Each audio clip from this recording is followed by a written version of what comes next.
Capitolo 1. Il laboratorio politico. Prima di innalzare palazzi sull'acqua, Venezia ha costruito qualcosa di ancora più difficile. Ha ingegnerizzato la natura umana. Venezia non è nata da una conquista militare, è nata da uno spietato esperimento politico.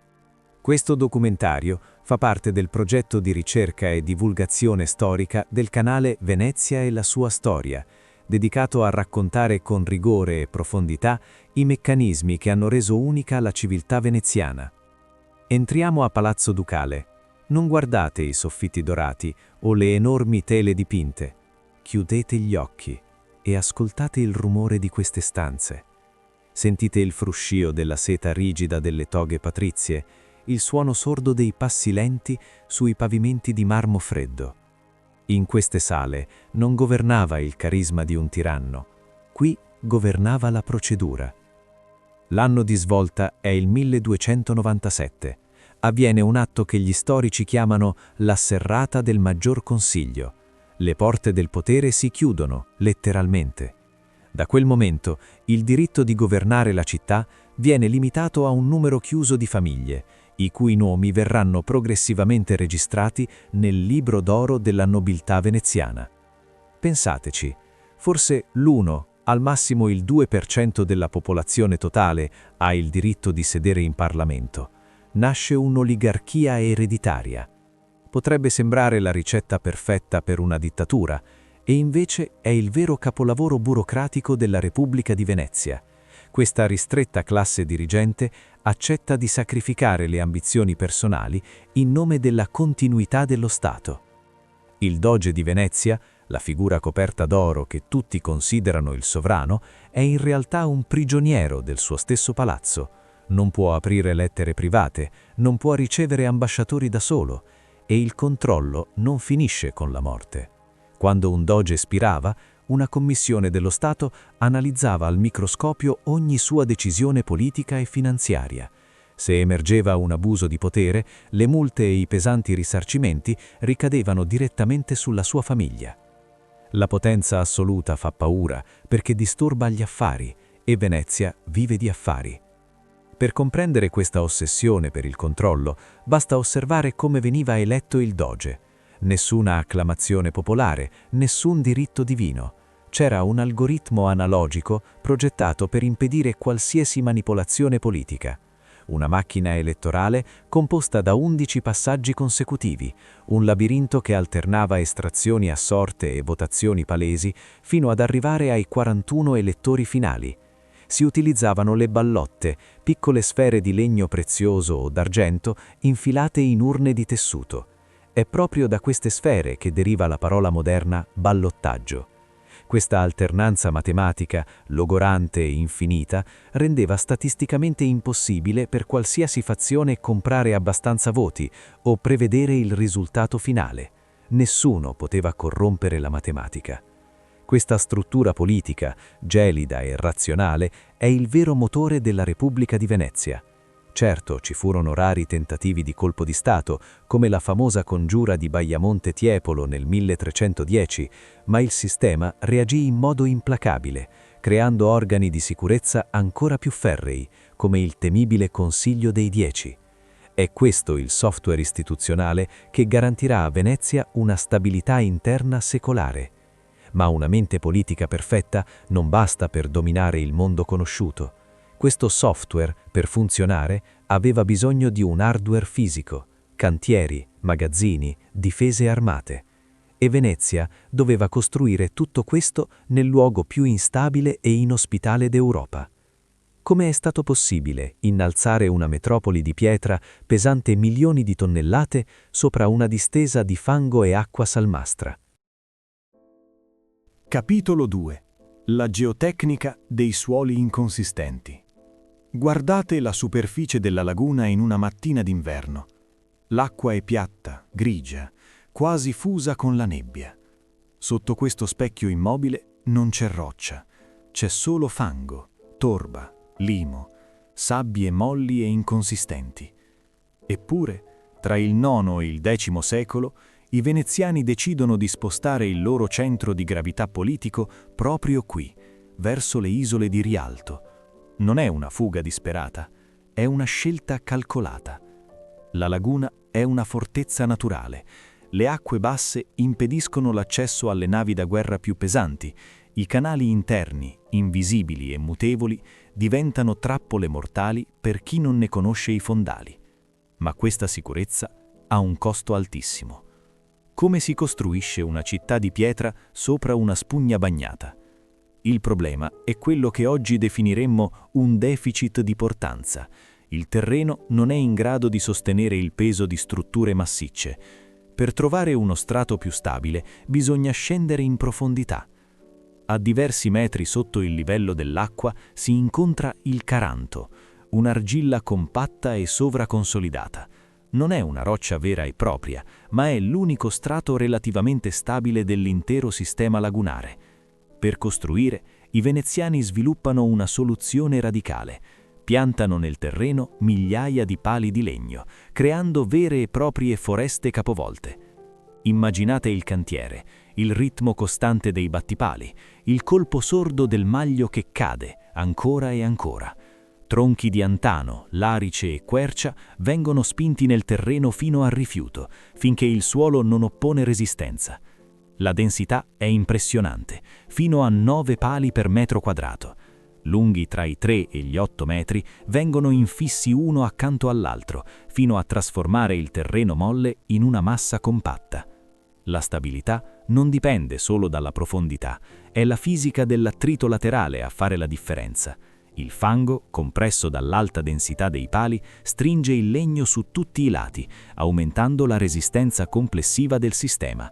Il terreno non viene aggirato, viene trasformato. Sopra questa struttura si posano tavolati lignei incrociati e poi il passaggio decisivo. Grandi blocchi di pietra d'Istria, un calcare compatto e resistente all'acqua salmastra. Questa base lapidea protegge i mattoni soprastanti dalla risalita dell'umidità, garantendo la durabilità degli edifici. A questo punto emerge un'apparente contraddizione. Il legno, immerso nell'acqua, dovrebbe marcire rapidamente, eppure Venezia è ancora qui. La risposta è nascosta nella chimica dell'ambiente lagunare. Nei sedimenti profondi l'ossigeno è quasi del tutto assente. Senza ossigeno, i microorganismi responsabili della decomposizione del legno non possono sopravvivere. Il processo di marcescenza si arresta. Nel tempo il legno si conserva, si compatta, si stabilizza. Non diventa pietra, ma perde la sua vulnerabilità biologica. I milioni di pali sotto Venezia continuano ancora oggi a sostenere il peso della città. La base è solida, il sistema funziona. Ma questa soluzione ha un costo immenso. Per sostenere la crescita urbana servono quantità immense di legname, milioni di tronchi. Intere foreste devono essere abbattute. E a questo punto nasce un nuovo problema, ancora più complesso: la logistica. Dove trovare una tale quantità di legno? E soprattutto, come trasportarla fino al cuore di una laguna? Capitolo 3. La logistica forestale di Stato. Abbiamo visto come Venezia abbia piantato milioni di alberi sotto l'acqua per sostenere i suoi palazzi. Ma da dove veniva tutto questo legno? In un'epoca senza mezzi a motore, come si spostano intere foreste dalle montagne fino al centro di una laguna salmastra? Per capirlo, dobbiamo lasciare il mare e salire verso nord, respirando l'aria pungente delle prealpi venete nel bosco del Cansiglio, o spingerci a est, nelle asple terre dell'Istria. Sentite l'odore forte della resina e il rumore secco e ritmico delle asce. Questi non sono boschi qualunque, sono aree sottoposte a un controllo statale rigidissimo. La Repubblica battezza le sue riserve strategiche con un nome inequivocabile: il Bosco d'Aremi. Non significa che ogni singolo albero sia di proprietà diretta del Doge, ma che il legname utile alla flotta ha una priorità assoluta su tutto il resto. Severe magistrature forestali vigilano affinché questo patrimonio enorme, ma tutt'altro che illimitato, venga gestito in modo sostenibile per evitare una deforestazione che condannerebbe la nazione. Ogni albero ha il suo scopo preciso. Le querce e i roveri dell'Istria, durissimi e resistenti, formano lo scheletro e il fasciame delle navi. Il larice garantisce eccezionale resistenza all'acqua. Gli altissimi abeti diventano alberi maestri. Ma tagliare il tronco è solo il primo passo. Il vero incubo logistico è il trasporto. I pesanti tronchi vengono fatti scivolare lungo i pendii fino a raggiungere la rete idrica del nord Italia. Qui entrano in gioco gli zattieri. È un lavoro stagionale e di una pericolosità estrema. Immersi nell'acqua gelida, questi uomini legano i tronchi tra loro, formando immense chiatte galleggianti, le zattere. Affrontano le correnti e le piene improvvise, guidando queste pesanti isole di legno lungo il Piave, il Brenta, il Sile e il Tagliamento, per decine di chilometri, fino a raggiungere i margini della laguna. Ma il legno appena arrivato non è pronto per essere usato. Costruire una nave da guerra con legno verde significa vederla deformare e marcire in mare aperto. E qui i veneziani dimostrano la loro pazienza ingegneristica. I tronchi destinati alle navi vengono immersi in grandi bacini d'acqua dolce per lunghi periodi, a volte per diversi anni. Non è un caso. L'acqua dolce scioglie e lava via lentamente gli zuccheri e la linfa naturale del legno. È un processo che stabilizza le fibre, prevenendo le deformazioni future. Un capitale statale immobilizzato per anni, prima di poter rendere un profitto. A volte l'ingegno veneziano si spingeva fino a manipolare la natura stessa. Esisteva una pratica artigianale, riservata a maestranze altamente specializzate. I periti navali camminavano nei boschi, cercando giovani querce in crescita. Usando robuste corde, costringevano il tronco vivo a curvarsi. Lo legavano e lo lasciavano crescere così, in tensione. Stavano letteralmente obbligando la pianta a produrre un pezzo prefabbricato, che decenni dopo avrebbe avuto l'esatta curvatura necessaria per la costolatura di una galea. Venezia ha così garantito un flusso costante di materia prima perfettamente stagionata. Ma avere montagne di legno non basta per dominare le rotte del Mediterraneo. Questo immenso sforzo logistico ha bisogno di un cervello e di un motore. Serve un luogo dove centralizzare la manodopera, controllare severe le risorse e inventare un sistema di produzione standardizzata che anticiperà di secoli l'industria moderna. Un luogo protetto da mura altissime e segreti di Stato inviolabili. Capitolo 4. L'arsenale. La produzione seriale per fasi. Oltrepassate l'imponente porta di mattoni lossi, sorvegliata dai leoni di marmo, siete appena entrati in un'area militare, un perimetro invalicabile per chiunque non sia espressamente autorizzato dallo Stato. È l'Arsenale di Venezia. Chiudete gli occhi e lasciatevi investire dal frastuono. Migliaia di martelli che battono all'unisono sul legno, lo sfrigolio del ferro rovente immerso nell'acqua fredda, l'odore acre della pece bollita e quello pungente della polvere da sparo. Non è un semplice cantiere navale. L'arsenale è uno dei più avanzati complessi proto-industriali d'Europa. L'anno di fondazione ufficiale è il 1104. Da quel momento, attraverso continue espansioni tra il XIV e il XVI secolo, arriverà ad occupare una porzione immensa del tessuto urbano cittadino. Qui lavorano migliaia di operai iperspecializzati, sono i famosi arsenalotti. Ci sono i maestri d'ascia che sagomano le querce dell'Istria, i calafati, incaricati di sigillare le fessure degli scafi incastrando a forza la canapa imbevuta di pece per impedire all'acqua di entrare, i fabbri, i fonditori, i cordai. Il controllo statale su questi uomini e sulle risorse è assoluto, perché le tecniche sviluppate qui dentro sono segreti militari e industriali da proteggere a ogni costo. Dobbiamo però evitare un mito moderno. L'arsenale non era una catena di montaggio continua come quelle dell'industria del Novecento, era un sistema di produzione seriale, rigorosamente organizzato per fasi separate. Gli scafi in legno prendevano forma a secco sopra immensi scali coperti. Una volta varati, venivano spostati sull'acqua per l'allestimento finale, mentre i grandi bacini di carenaggiamento in muratura venivano usati principalmente per la manutenzione e la riparazione a secco delle flotte di ritorno. Ogni settore ha un compito esclusivo. Ci sono le fonderie di Stato, dove il bronzo fonde nei forni per creare artiglierie navali, integrando l'enorme fabbisogno di cannoni della Repubblica. E poi c'è un edificio che lascia senza fiato per le sue proporzioni: la Corderia della Tana. È una delle più lunghe strutture produttive d'Europa, un corridoio ininterrotto di 316 metri. Non è un vezzo architettonico, ma un rigido vincolo ingegneristico. Le enormi gomene destinate all'ancoraggio dei vascelli dovevano essere torte e intrecciate in un unico pezzo continuo. Solo così potevano garantire la massima resistenza alla trazione durante le tempeste. Ed è in questi spazi immensi che la Repubblica compie un salto evolutivo clamoroso. I veneziani introducono una parziale standardizzazione dei componenti. Gli ingegneri navali stabiliscono misure fisse per le diverse classi di navi. Molti timoni, remi e alberature sono dimensionati su precisi parametri di stato. Questo significa un vantaggio tattico straordinario per l'epoca. Se una galea veneziana perde un albero in battaglia nel Mediterraneo orientale, può raggiungere una delle basi navali principali dell'impero e trovare un ricambio compatibile, senza dover aspettare settimane per una ricostruzione su misura. Un apparato produttivo così strategico richiedeva una manodopera fedele. Il lavoro vicino ai forni o immersi nell'umidità era logorante e durissimo, ma la Repubblica trattava i suoi arsenalotti con un pragmatismo intelligente. Garantiva loro uno stipendio stabile, che per l'epoca era una rarità, assicurava razioni di vino gratuite durante i turni più pesanti e offriva privilegi abitativi.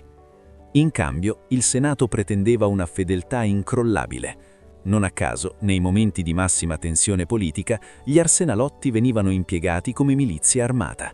Erano tra le poche forze fidate a cui lo Stato permetteva di presidiare il palazzo ducale.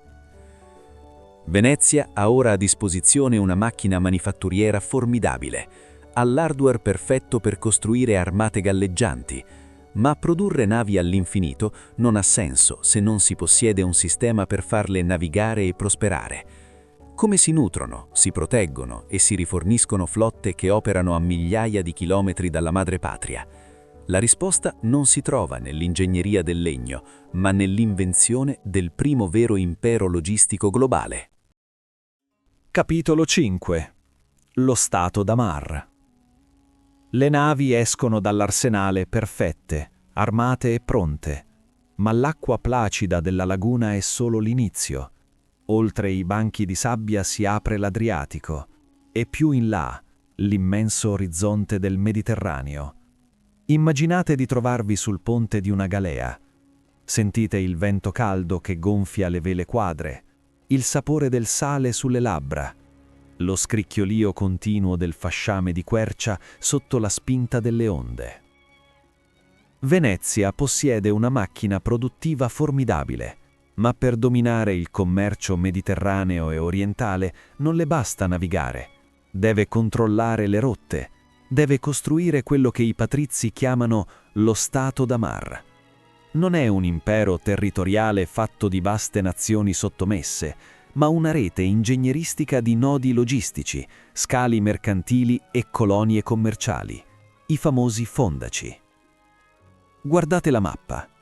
L'espansione inizia vicino a casa, con il controllo sistematico delle coste frastagliate della Dalmazia. È un passaggio vitale per blindare il mare Adriatico e mettere al sicuro le flotte in uscita. Poi lo sguardo si spinge a est, verso le formidabili fortezze di Candia, la nostra isola di Creta, acquistata dalla Repubblica subito dopo la Quarta Crociata, fino ad arrivare alle possenti mura di Nicosia, sull'isola di Cipro, annessa nel 1489, dopo la fine del regno di Caterina Cornaro.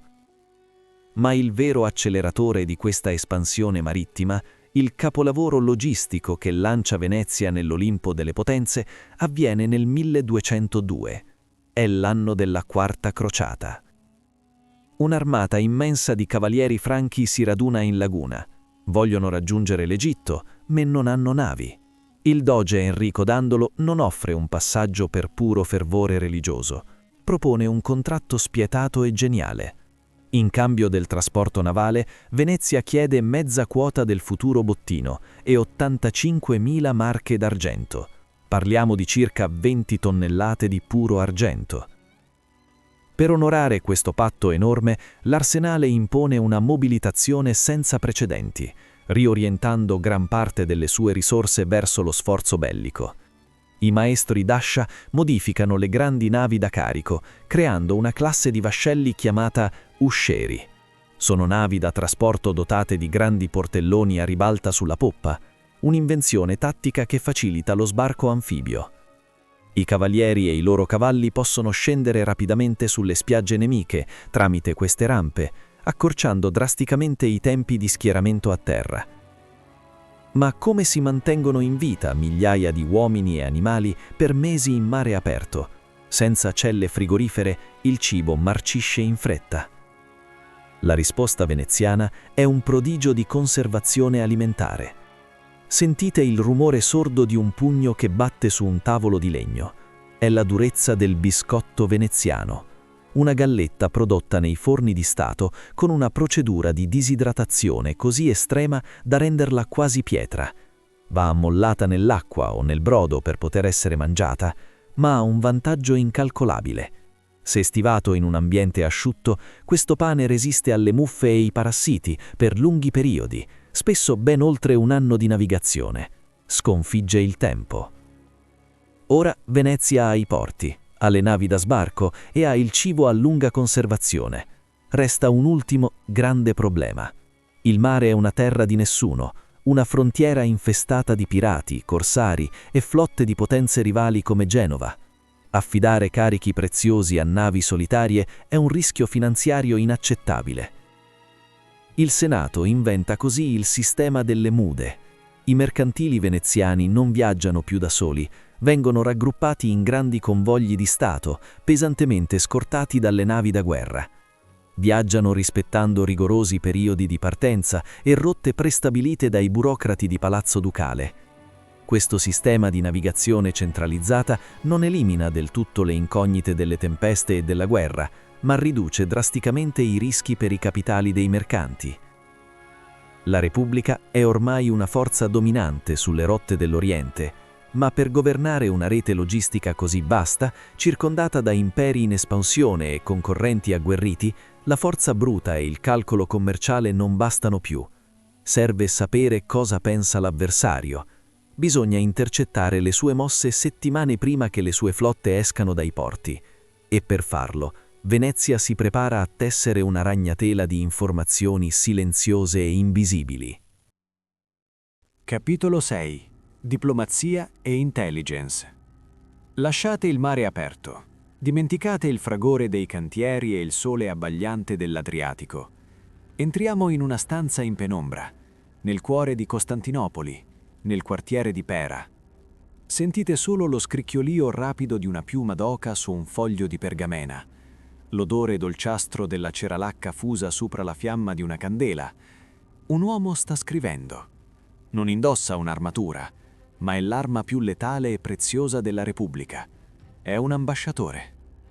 Mantenere un impero marittimo circondato da potenze ostili e spietati concorrenti non è possibile affidandosi solo alla forza dei cannoni.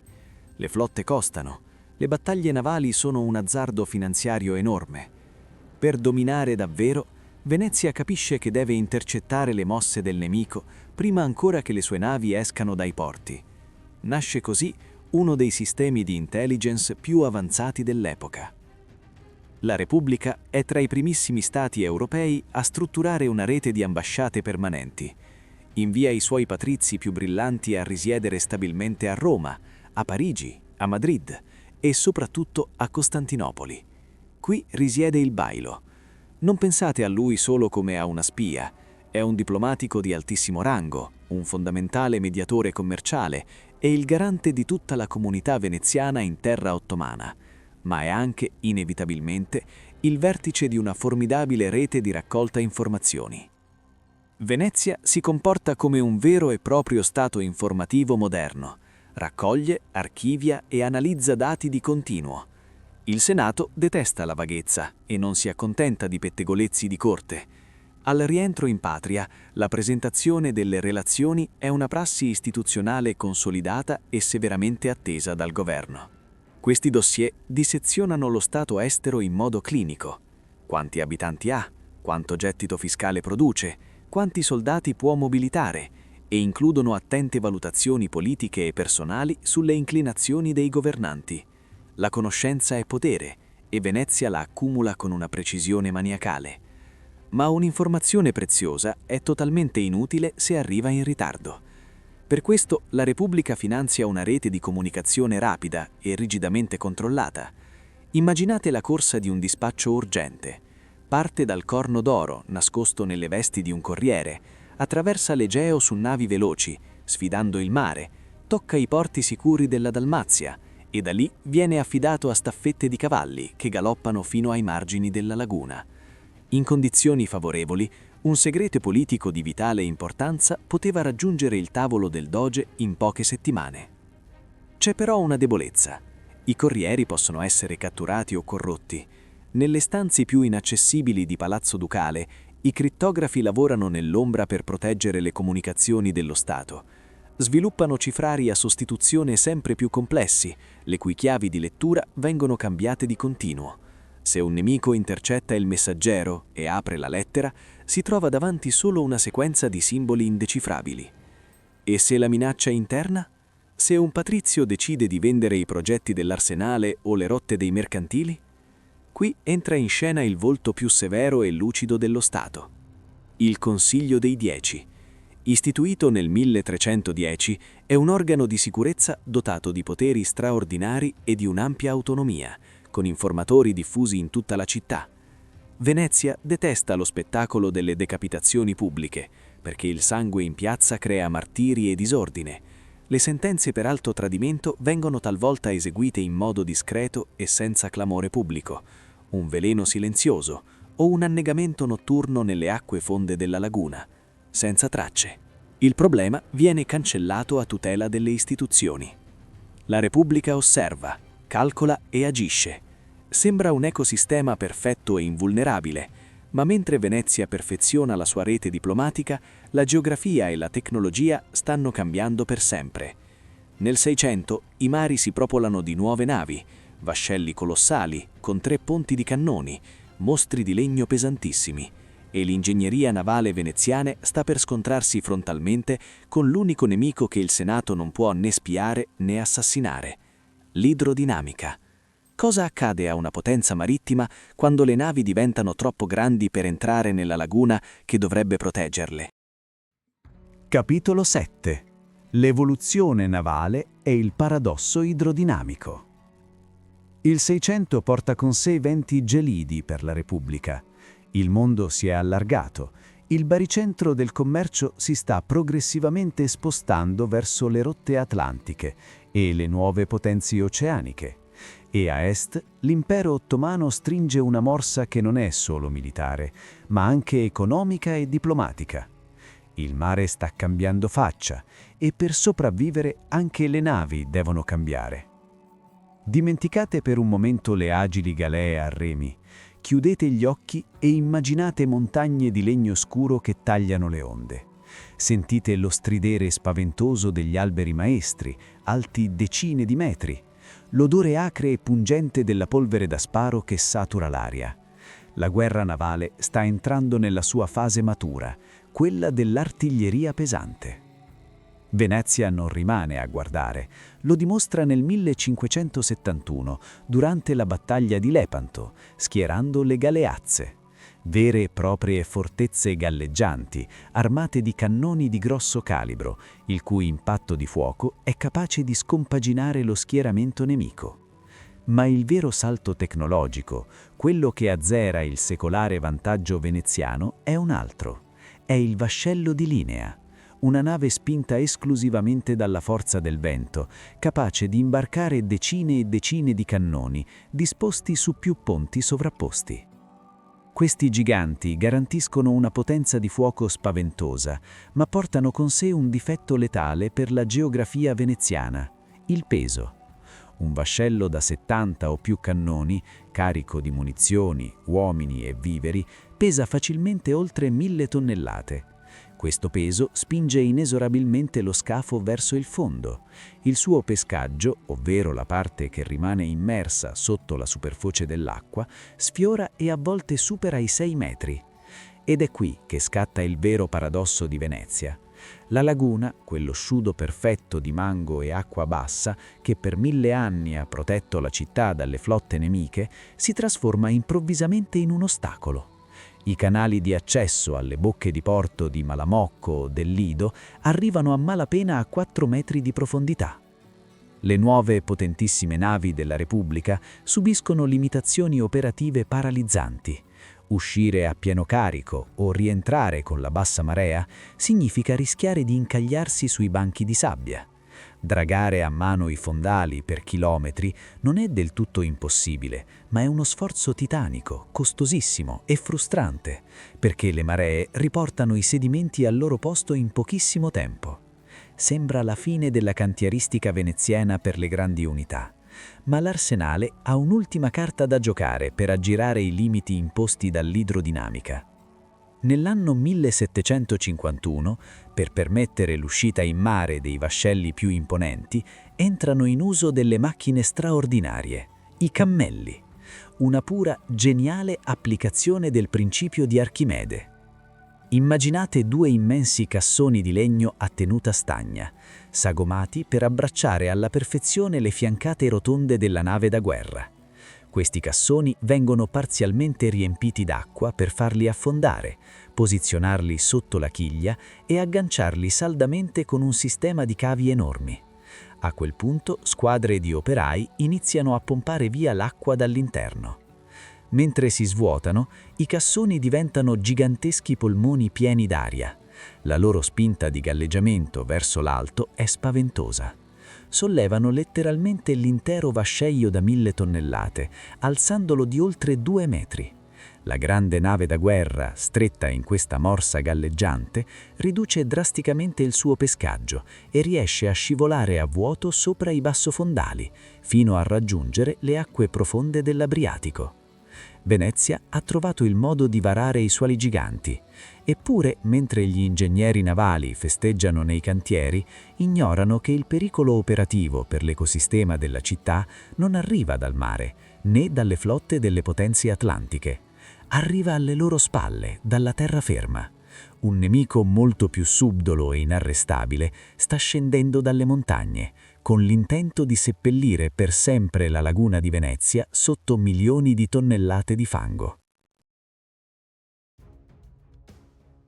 Capitolo 8. La guerra idraulica contro i fiumi. Voltiamo le spalle all'orizzonte marino. Dimenticate i grandi vascelli, le tempeste e i cannoni. Sentite questo rumore cupo, costante, che scende dalle montagne. È il rombo di enormi masse d'acqua dolce, i grandi fiumi del nord Italia, il Po, il Brenta, il Piave. Per secoli questi giganti d'acqua hanno trasportato verso valle un carico letale per la sopravvivenza della Repubblica: fango, sabbia e ghiaia. Ogni singolo anno enormi quantità di sedimenti si riversano nella laguna di Venezia. L'acqua salmastra, spinta dopo spinta, si ritira. I fondali si alzano e si trasformano in zone progressivamente interrate e instabili. E qui il calcolo ingegneristico si tramuta in puro terrore geopolitico. Se la laguna si interra, Venezia cessa fisicamente di essere un'isola, si salda alla terraferma, e senza il suo impenetrabile fossato d'acqua naturale, una delle città più ricche d'Europa si ritroverebbe improvvisamente esposta all'attacco di qualsiasi esercito continentale. Bisogna fermare l'avanzata della terra. Per affrontare questo incubo ecologico, la Repubblica non chiama i generali, chiama gli ingegneri. Il Senato affida il compito a un'istituzione dotata di poteri eccezionali e budget astronomici. È il magistrato alle acque, guidato dai suoi potenti savi ed esecutori. Uomini di scienza e di calcolo, che non devono limitarsi a difendere una città, ma devono compiere un'opera di ingegneria territoriale senza precedenti. Devono letteralmente ridisegnare la geografia di intere regioni. Il loro approccio è radicale.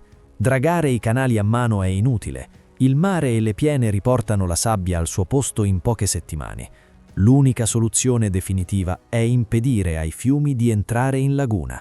Bisogna prenderli e deviarli altrove. L'opera idraulica più clamorosa, il vero capolavoro di spregiudicatezza veneziana, prende forma nell'anno 1600, il celebre Taglio di Porto Viro. Il governo veneziano decide di intervenire su uno dei rami principali del fiume più grande d'Italia, il Po di Tramontana, e di piegarlo al proprio volere. Immaginate migliaia di operai e badilanti immersi nel fango fino alle ginocchia che scavano a forza di braccia un enorme canale artificiale lungo circa 7 chilometri. Lo scopo è deviare il corso del fiume verso sud, scaricando la sua inesauribile scia di detriti lontano dalla batimetria veneziana. Ma quest'opera ciclopica nasconde un dettaglio politico feroce. Scaricare quelle immense masse di sabbia più a sud significava deliberatamente interrare le coste e i porti del vicino Stato Pontificio, danneggiandone pesantemente l'economia marittima. Venezia lo sapeva perfettamente e diede l'ordine di scavare lo stesso, innescando forti tensioni diplomatiche con il Papa, pur di salvare la profondità delle proprie acque. Nel corso dei decenni anche il Brenta e il Piave furono progressivamente regolati e deviati con grandi opere idrauliche, argini immensi e canali artificiali. I fiumi non furono mai definitivamente domati, la lotta era continua, ma la loro minaccia più grave fu arginata. Venezia aveva alterato la terraferma per preservare artificialmente il suo isolamento. Ma la laguna è un ecosistema di un equilibrio estremo e modificarlo in questo modo così massiccio presenta sempre un conto da pagare. C'è un nesso di causalità spietato. Senza l'apporto costante dei detriti fluviali che per millenni avevano rinforzato e ripascito i cordoni litoranei di Sebbia, l'equilibrio si spezza. La città è salva dall'interramento, certo, ma ora, a est, le fragili strisce di spiaggia che separano Venezia dal mare aperto si stanno assottigliando. La barriera naturale sta cedendo e le onde dell'Adriatico, spinte dalla violenza dello scirocco, stanno per iniziare a divorare i confini stessi della Repubblica. Capitolo 9. I Murazzi e la fine del sistema. Spostiamoci ai confini estremi della laguna, sulle sottili strisce di sabbia di Pellestrina e Sottomarina. Chiudete gli occhi e ascoltate il fragore assordante delle onde dell'Adriatico. Sentite il vento di scirocco che vi sferza il viso e l'odore intenso della schiuma salata.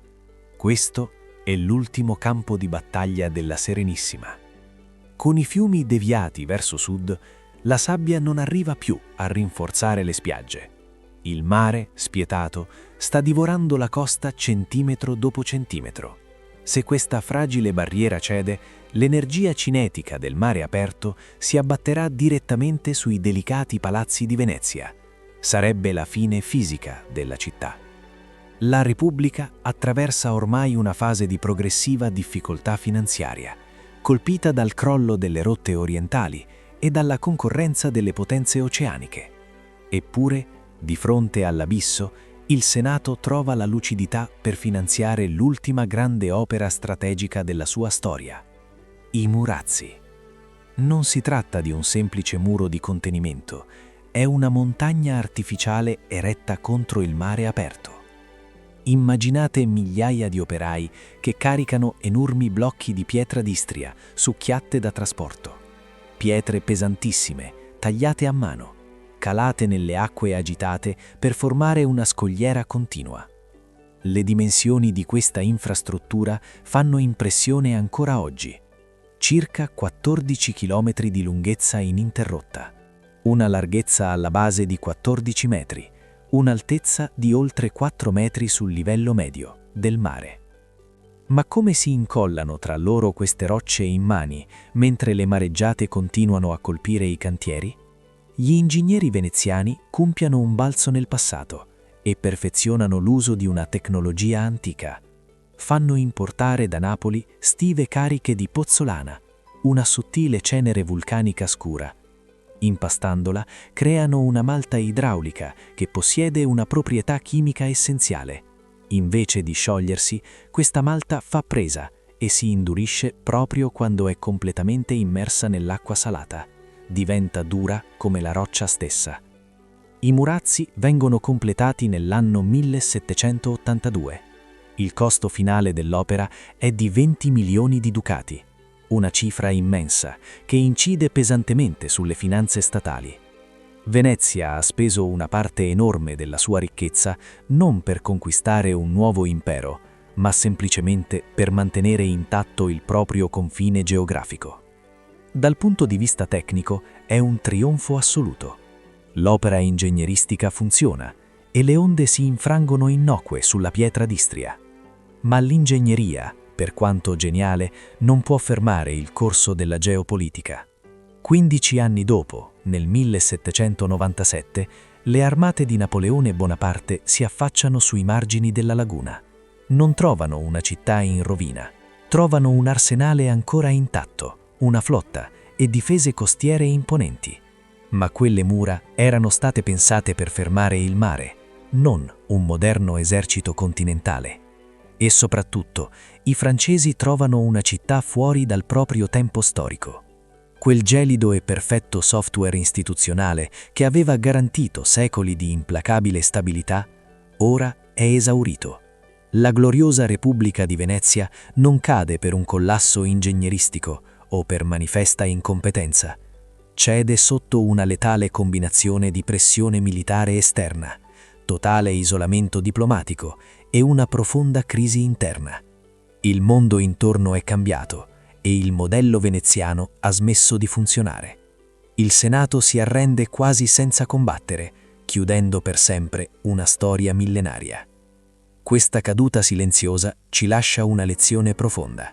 Ci insegna che la Serenissima è stata prima di tutto un immenso sistema ingegneristico, politico e fisico interconnesso. E oggi, camminando lungo i murazzi, non scalpestiamo solo un argine idraulico, ma l'eredità di un popolo che ha sfidato i limiti stessi della natura, con la pura forza dell'organizzazione e dell'intelletto. Se questo viaggio attraverso i segreti e la macchina di Stato della Serenissima vi ha affascinato, vi invito a iscrivervi al nostro canale YouTube, Venezia e la sua storia. Lasciate un mi piace per supportare questo lavoro di ricerca e condividete il video con chi ama la conoscenza, perché la storia non è mai solo un elenco di date impolverate. È il racconto vivo di come l'uomo tenta, ostinatamente, di dominare il mondo che lo circonda. Grazie per essere arrivati fin qui e alla prossima.